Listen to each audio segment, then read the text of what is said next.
And कर्म मोक्ष में आप सबका बहुत ही प्यारे सम्मान के साथ स्वागत है। आज हम जानेंगे कि बुध को कुमार क्यों कहा जाता है। लास्ट एपिसोड में हमने देखा कि देवताओं की फैमिली है जिसमें सूर्य, गुरु, चंद्र, मंगल है एंड दानवों की फैमिली है शुक्र, शनि, राहु, केतु एंड दोनों के बीच कॉमन है बुध, जिनकी सबके साथ दोस्ती है। तो बुध को कुमार क्यों कहा गया है, उसके पीछे एक स्टोरी है।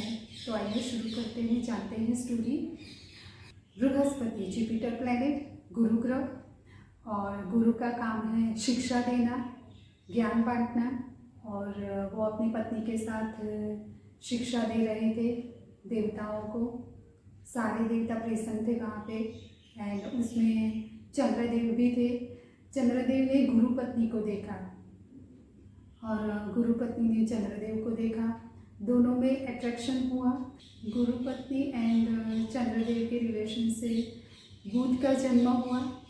बुध अनैतिक संतान थे, इसलिए चंद्रदेव की दुश्मनी है बुध से एंड बुध की दुश्मनी चंद्रदेव से है। एंड गुरु पत्नी से बुध जन्मा और चंद्रदेव के ऐसा करने से गुरु की दुश्मनी चंद्र से है। इसीलिए गुरु एंड बुध दोनों की दुश्मनी चंद्र से है। तो अब आपको ये क्वेश्चन होगा कि अगर गुरु एंड चंद्र दोनों के बीच आपस में नहीं बनती हैं, दुश्मनी है, तो फिर गज केसरी योग राजयोग कैसे बनता है। तो फॉर एग्जाम्पल फैमिली मेंबर्स के बीच में एक दूसरे से मनमुटाव है, पर फैमिली मेंबर्स एक दूसरे को हेल्प करने के लिए भी रेडी रहते हैं, भले ही एक दूसरे से न बनती हो, मनमुटाव हो फिर भी। तो ये कुछ इस तरह से है कि ये देवताओं की फैमिली है। भले ही गुरु एंड बुध की दुश्मनी हो चंद्र से, या मंगल की दुश्मनी हो चंद्र से, या मंगल की दुश्मनी हो बुध से, पर ये एक फैमिली है, देवताओं की फैमिली है। बच्चे सबको लगते अच्छे, उस हिसाब से देवताओं और दानवों दोनों की फैमिली को बुध बहुत ही पसंद है। एंड ऐसा नहीं है कि अभी बच्चे हैं, अब तो वो अडल्ट हो चुके हैं। एक और बात शेयर करना चाहूँगी कि बुध अगर इष्ट देव हो तो गणेश की पूजा कर सकते हैं। मैंने इष्ट देव के बारे में एपिसोड बनाया था, उसमें ये बात बाकी रह गई थी कहना। मैंने उसमें कहा है कि बुध के लिए विष्णु को पूजा करनी चाहिए, तो बुध के लिए विष्णु को भी करते हैं एंड गणेश को भी करते हैं। एंड गुरु के लिए मैंने शिव को कहा था, तो गुरु के लिए विष्णु जी की भी पूजा कर सकते हैं। तो बुध बच्चा है, बालक है, तो वो दानवों को भी अच्छे लगे एंड देवताओं को भी अच्छे लगे। अब ये एस्ट्रोलॉजिकल थियरी है, इसलिए जानना ज़रूरी है, इसीलिए शेयर किया। अदरवाइज अगर हम किसी का हॉरोस्कोप देखते हैं तो स्थान, काल, देश, उसके हिसाब से प्रेडिक्शन करना बहुत ज़रूरी है। बिकॉज अभी तो कलयुग चल रहा है, तो कलयुग में बच्चों पर भी बहुत सारे अत्याचार हो रहे हैं, हम देखते हैं एवरीडे। एंड हम बात कर रहे थे गज केसरी योग की, तो उसके लिए दोनों योग कारक होने चाहिए। अगर दोनों योग कारक हैं तो रिजल्ट अच्छे देंगे, एंड दोनों योग कारक नहीं है, मारक हैं, तो रिजल्ट अच्छे नहीं मिलेंगे। एंड मारक क्यों होते हैं, क्योंकि लाइक चंद्र है तो चंद्र के कारकत्व है पानी। तो पानी आपने हो सकता है कि वेस्ट किया हो, पानी की वैल्यू ना की हो, क्योंकि वो पंच तत्व है, पंच महाभूत है, पंच तत्व है पानी। जो पंच तत्व है उन पर सबका समान अधिकार है, इसीलिए इनको वेस्ट नहीं किया जाता। अगर कोई पानी का वेस्ट करता है तो मन पर भी असर होता है, क्योंकि मन चंद्र से रिलेटेड है, और अगर पानी का व्यय किया तो मन चंद्र के रिलेटेड होने के कारण मानसिक प्रॉब्लम हो सकते हैं।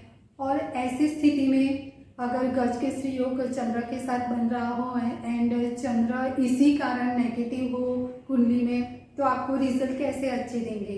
एंड ठीक उस तरह अगर गुरु का कारकत्व है शिक्षा, गुरु का कारकत्व है शिक्षा की वजह से वाणी भी होता है। गुरु दैट मीन्स ज्ञान, वाणी, शिक्षा, अगर आप में इतना ज्ञान नहीं है और किसी को बुरे शब्द बोल दिए या गाली गलौज कर दी तो आपका गुरु खराब हो जाएगा, या गुरु खराब अभी तो नहीं लेकिन संचित कर्म बन रहे हैं तो नेक्स्ट बॉर्न में भी गुरु खराब बन के आ सकता है। एंड इस तरह अगर कुंडली में कोई गुरु ग्रह खराब बन के आया है तो फिर वो गजकेसरी योग का रिजल्ट अच्छा नहीं मिलता है। उसका मतलब यही होता है कि कुंडली में गजकेसरी योग तो बन रहा है पर दोनों ग्रह मारक बन के आए हुए हैं। अब बात करते हैं बुध गुरु की। तो बुध का बॉन्ड इस तरह से हुआ है तो बृहस्पति देव, गुरुदेव ये नहीं सोचेंगे कि मैं इसको नहीं पढ़ाऊंगा, तो बुध को अब गुरु के पास ही पढ़ना है एंड गुरुदेव ने भी उसको पढ़ाया। तो ऐसे बुध एंड गुरु एक ही हाउस में एक साथ बैठ जाए तो वो एक अच्छी युति मानी जाती है, शिक्षा योग माना जाता है।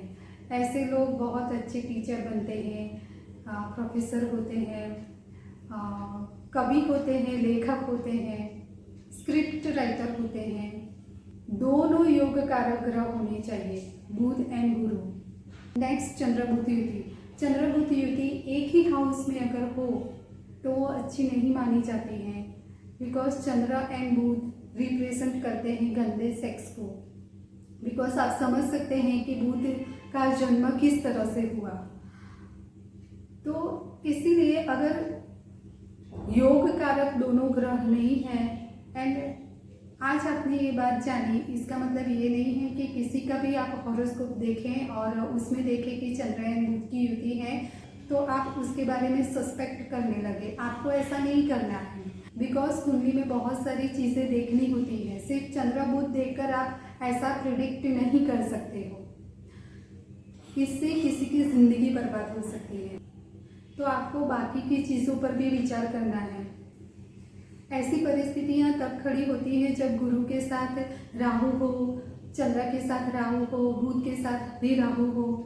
बिकॉज बुध टेक्निस बुद्धि और बुद्धि के ग्रह के साथ अगर राहु हो, राहु टेक्निस जिसके थॉट्स अच्छे न हो। अगर योग कारक है तो ये युति भी बहुत अच्छी है।